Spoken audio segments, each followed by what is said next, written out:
Hello, aspirants. Welcome back. Today, we're going to tackle a super important topic, Chapter 3 of the latest economic survey, all about India's external sector.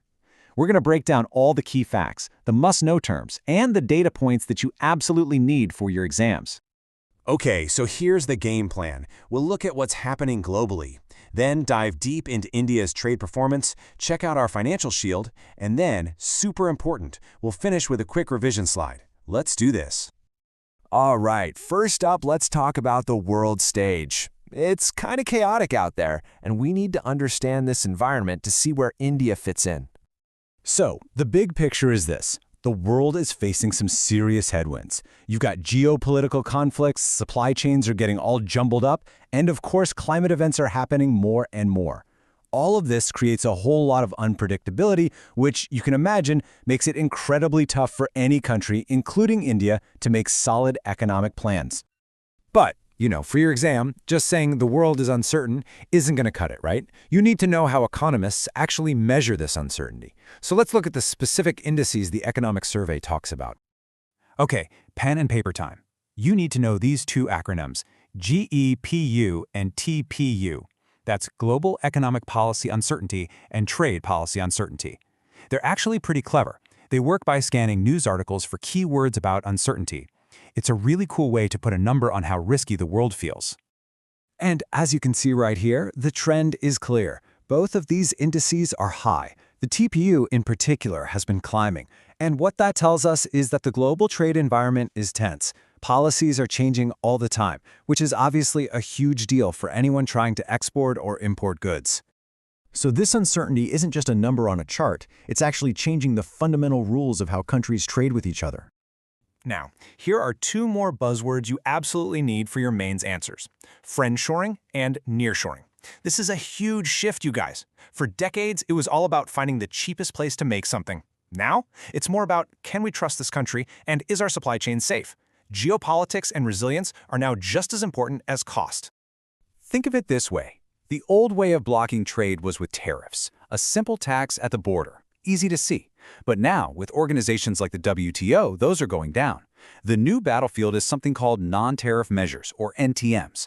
These are like hidden walls. They're subtle, complex things like specific regulations or quality standards that can stop a product in its tracks. And the biggest category of these NTMs? It's something called Technical Barriers to Trade, TBTs. These affect a massive 2/3 of all global trade. We're talking about things like very specific product standards or certification rules that, well, can be used pretty strategically to keep imports out.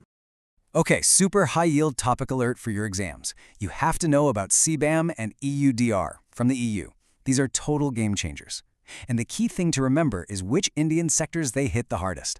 The big debate, as this survey points out, is whether these are genuine climate policies or are they a sneaky form of protectionism, a way to create new hurdles for Indian exports, just wrapped in green language. All right, here's a little trick to remember how today's developed countries actually got rich themselves. The mnemonic is I shine.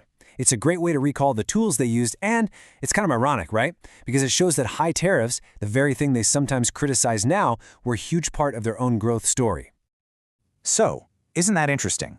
The West used protectionism to grow, and now new forms of it are creating challenges for us. So the big question is, in this tough global environment, how did India do? Let's pull up our report card. And here's the headline number you have to remember, $602.6 billion. That's our total exports, both goods and services. And despite everything going on in the world, they actually grew by 6%. That shows some serious resilience. But if we dig a little deeper and look at just goods, merchandise trade, the story gets a bit more complicated. Yeah, our exports are growing, but our imports are growing even faster thanks to strong demand right here at home. And that means our trade deficit has gotten wider. This is important because a bigger deficit can put pressure on the rupee. Okay, let's zoom in on one key sector: textiles. This is a big one for India's exports, but we have a major problem. Look at this chart. The world wants man-made fibers. That's 77% of what people are buying. But our strength, historically, has been in cotton. See the mismatch? That's a huge structural challenge we need to solve. So how do we fix that mismatch? Well, the government has a plan. For your exams, you need to know about these two big initiatives: First, PM Mitra, which is all about building massive, world-class textile parks. And second, the PLI scheme, which is basically a big push to get our industry to produce more of those man-made fibers the world wants. Okay, let's shift gears and talk about the balance of payments, the BOP. Just think of it as India's bank statement with the rest of the world. It shows us how we're paying for everything, and, more importantly, how we're building up our financial defenses. The most important number here is the current account deficit, or CAD. And the good news is, it's at a very manageable 1.2% of GDP. That's a really healthy number. And why is it so stable? Two big reasons. Our booming service exports and all the money sent home by Indians working overseas. They provide a massive cushion. This next point about FDI is really interesting and a bit nuanced. Look, the gross FDI number, the total money coming in, is actually looking pretty good. Investors are still interested in India. But there's been a big increase in repatriation, which is just a fancy word for foreign investors taking their profits and sending them home. So even though a lot of money is coming in, a lot is also going out. That's why the net FDI number has gone down. All right, now let's talk about India's superpower, our biggest financial shield, our foreign exchange reserves. We're sitting on over $640 billion. That puts us at 4th place in the entire world. It's an absolutely massive war chest.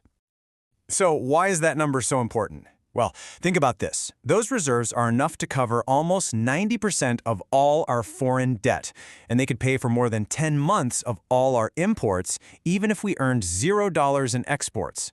That's way above the international safety standard of just 3 months. It gives us an incredible buffer against any global crisis.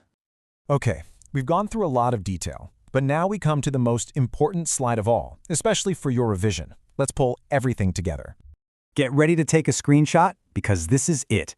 This is your ultimate revision guide. We've got the key concepts like GEPU and friendshoring. We've got the critical data points on exports and the CAD. We've got the must-know government schemes like PM Mitra. And of course, that massive Forex reserve number. It's everything you need, all in one place. So I'll leave you with this final thought. The economic survey makes one thing crystal clear. India has been incredibly resilient.